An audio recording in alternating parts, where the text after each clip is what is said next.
একদিকে অন্নপূর্ণা ভান্ডার, অন্যদিকে আপনার পরিবারের একটা ডেটাবেস সরকারের হাতে। নমস্কার বন্ধুরা, অন্নপূর্ণা ভান্ডারের 12 পাতার ফর্ম পাবলিশড হয়ে গিয়েছে। আপনারা হয়তো ইতিমধ্যেই দেখেছেন, আমার হাতেও রয়েছে।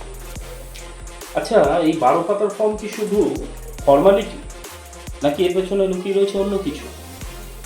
সম্প্রতি একটা 12 পাতার ফর্ম মাননীয় মুখ্যমন্ত্রী প্রকাশ করে বলেছেন, এর মাধ্যমে আমরা পরিবারের সমস্ত ডেটা নবান্নে নিয়ে রাখছি, যাতে পরবর্তীতে কোনো সুযোগ সুবিধা এলে সেটা সেই পরিবারকে দেওয়া যায় কিনা সেটা চিন্তা ভাবনা করে দেখব।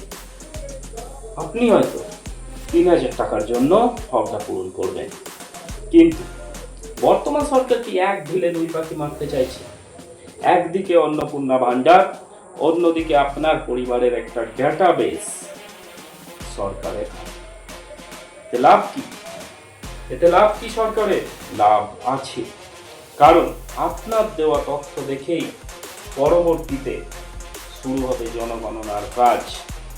এই তথ্য মিলিয়ে দেখে নেবে কিন্তু সরকার। তাই ফর্মটা পূরণ করার আগে অত্যন্ত গুরুত্ব সহকারে পড়ে তারপরেই কিন্তু পূরণ করবেন। নমস্কার।